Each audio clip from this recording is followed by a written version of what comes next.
Okay, so I have 2 rules about this poem that I'm going to perform.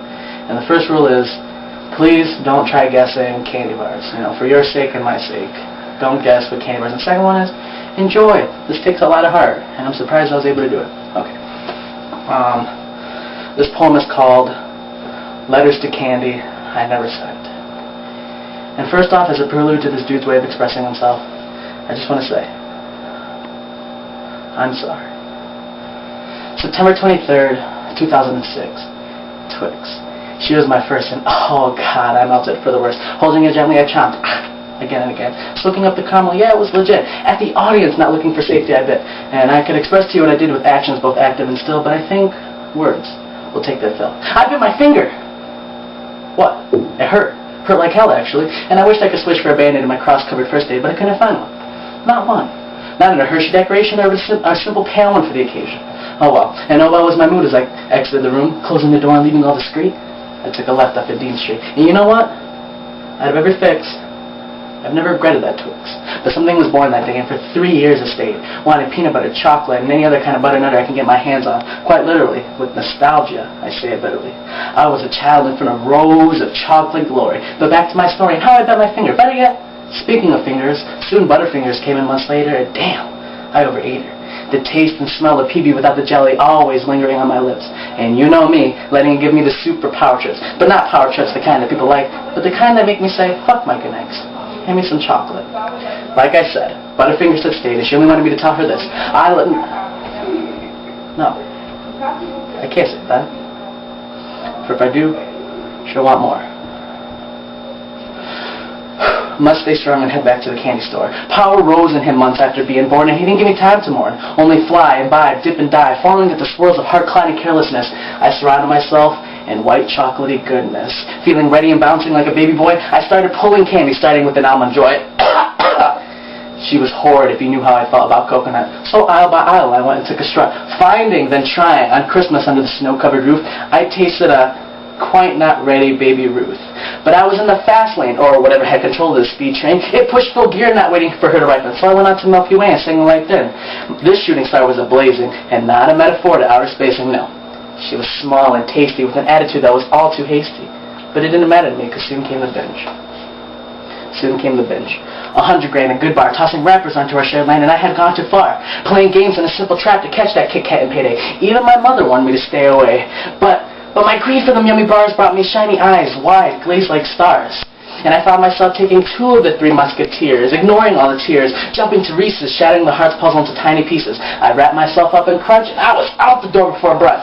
Caramel or caramel, or however you pronounce it, it didn't matter to me as long as I got to taste it. 2 years. 2 years of my high school career going peer-to-peer eyeballing their chocolatey assets. And I found myself constantly wanting a reset, a restart to eat all those chocolatey combinations. But then something popped in the back of my lock-safe motivations. I sputtered and I stuttered as I compared all the calories. There was still one marvelous wonder I had yet to please. Please understand that if the hands in the unhealthy hands of time didn't fall in line the way they did, then I would still be that kid who ate himself fat. Snickers. Looking her up and down, gasping under gallons of love I had drowned. Now looking back, I think my sack full of spare chocolate should have been tossed out. Eating bar after bar, I realized that there was no star as the one shining bright in my hands. Just a Snickers. A year on this road, and my life had changed. My life, but not the way I aimed. Though suppressing that dick on the salad dressing, I found myself taking 5 bites into my Snickers that destroyed our love. No more chime tickers. Speaking of 5, I actually took a take 5, along with the mayor's deceptively acting like she cares. Score was another. Please don't ask me to drop a pun at your door. York, breakfast, and oh, Henry! I screamed. And oh, Trey, she mirrored through a screen. But that screen filtered the lies, showing me paths of disguise that my Snickers would never return to me because of the urge I had to have everything. Everything. March 19th, 2008. Late I was when it came to stopping the ripping and popping of a new rapper when I already had one invisible like Casper. And if you haven't realized by now that every article of candy was a dandy way of hiding the crimes against the ties of gals of every size, so prepare to be memorized. 3 years. 3 years I ate and ate till my mighty heart caved a lightweight and sunk into a black hole, caving my ribs and dropping me to the floor. And what's more is after my Snickers had left, I took another bite into a breath of pain. My desire for those plastic-covered, ready-to-melt chocolate dovers turned into hate for my actions, so I changed. But it wasn't as easy as you would think. Like moths to the flame, they came to me, making it hard for me to sustain my grain of a lifestyle. In a day, I changed, but months he stayed, waiting to catch me off guard. And there was times when he was in stitches, as all I had was twitches, reliving the pain over and over like a steam rover rolling through dough to start over. But I didn't. I'm a completely different person, Rome, New York. And what you never saw was after they melted in my jaw, floating in my mouth, the sand would choke me going south. Humidifying eyes like a boy good at the game. Yet it's a complete shame that every day my name is kicked out the door and then I want no more. Yet here I stand, 5 years later in a different land of Potsdam. I've atoned for my chocolate binge and every sin my temptations could win. So please do not wish a dish of hate towards my way, especially when I've had so many successful tastes of happiness. Key word, tastes. But nobody aims for a taste in this place we call life. No. All of our strife aims for is getting that gourmet set of chocolate. So learn from my mistakes and take only one bar at a time. It's time you all learn that I am not the monster you yearn to have hurt. I'm a completely different missile aimed with a solid whistle, screaming towards my dreaming. And as a conclusion for this dude's illusion, I just want to say,